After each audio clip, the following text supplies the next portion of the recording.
The Community Spotlight. Please help me welcome the commanding officer, this gentleman in fine regalia here, the commanding officer of the Mesa Citadel Corps of the Salvation Army, Mr. Scott Ramsey. Scott, welcome, sir. Thank you so much. Well, it is great to have you here. It's Thank that you. time of year, isn't it? It is. Has been. Why don't you tell us what's going on? Yeah, it's just not a seasonal thing, what you guys do.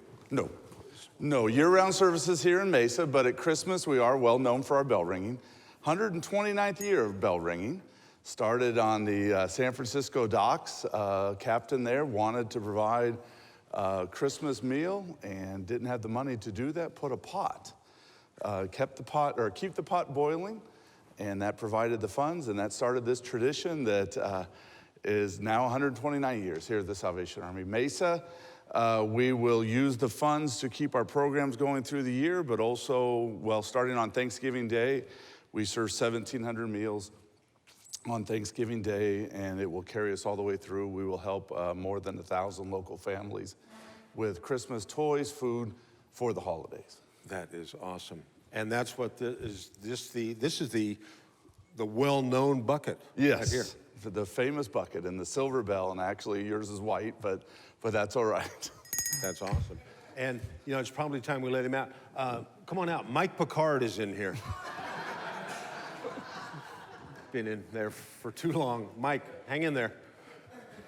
Well, tell us what we can do to help. Well, a lot of ways to help in the Salvation Army. We do rely a lot on volunteers. We have our regular programs. We have a senior nutrition program. We have an after-school program, low-income children. I guess all children are low-income, children from low-income families. We have our food bank that operates each and every day. But at Christmas time, a lot of different activities happening. We really are trying to push more and more, and we find that anybody that ever is able to do it, enjoys it, to volunteer ringing our bell. To be able to be part of the tradition, to be able to be out in the community, to greet the community and just be a part of ringing the bell. And we're at 50 locations in Mesa, raise an awful lot of funds, and just the opportunity to be able to do that. We have service clubs that have traditionally done it. We've had other groups, but we're trying to even open it up more and more to just individuals. A couple friends, you could cover a day, 8-hour shift at you pick the location, you pick the day, we provide the apron, we provide the kettle, we provide the bell. That's awesome. All right, I got to ask you this. You're a Hall of Famer. Yeah, I shouldn't have put that, but that's all right. High school Hall of Famer, 100 pounds and 38 years ago, yes. Hall of Famer doing what? It was for, it's the Aptos High School.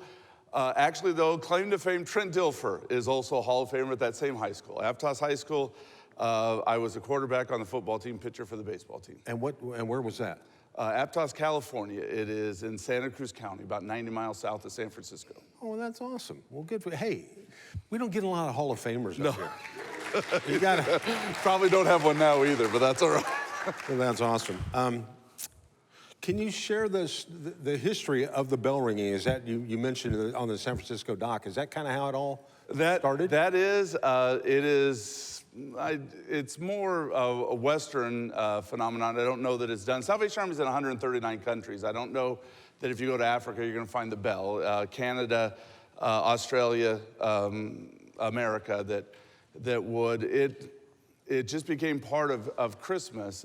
It was just to provide at Christmas time, and the idea of being able to help the community. One of my commanders years ago, it is the opportunity. We get a lot of donors. We have regular supporters that through the mail and that will send the check in, but this gives the general public the opportunity to be able to, just with their change or a few dollars, to be able to support those in need in the community. So it's direct. All the money is raised in a community, stays in the community. So we are raising for Mesa. There's the Salvation Army in Tempe. They're raising in Tempe. Chandler, they're raising in Chandler, but all the funds. And nowadays, it is interesting that, no one carries cash anymore. How much do you think we would raise in our 50 kettles here in Mesa? I always like to ask. You mean in a day or a season? No, in the season. Let's see, 50 kettles. About 26 days. Okay, I'm gonna go with $100,000. 250. Boom. Yeah, 250,000. It is a large part, obviously, of our budget, and it not only sustains us at Christmas time, it really does help provide funding for most of the rest of the year for us. Wow, that's It's a lot of change that goes. Yeah. You know, I'm going to guess this was a good thing for the Salvation Army. A couple of years ago, I remember when Ezekiel Elliott from the Dallas Cowboys scored a touchdown. Yes. And he went into the end zone and he jumped in that big Salvation Army. Jerry Jones is bucket. the National Advisory Board member, has supported the Salvation Army for many years. They had the halftime show, I think it's like the 28th year. Reba McEntire was the first one. She composed a song for the halftime show, and that started. And so now every Thanksgiving Day, the Salvation Army is featured at Cowboy Stadium. Wow.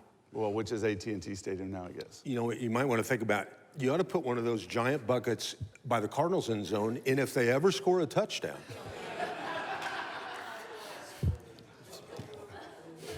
They'll turn on you. You're gonna boo me? They're gonna turn on you. Check the standings and get back to me on that. No, that's awesome. Well, what you guys do is a great thing. And boy, talk about you're talking about branding, Dr. Shard. This is how you brand right here. Everybody recognizes the bucket. Everybody recognizes the bell ringing. And keep up the good work. Thank you very much. Thanks. Big round of applause for the Hall of Famer. Oh, jeez.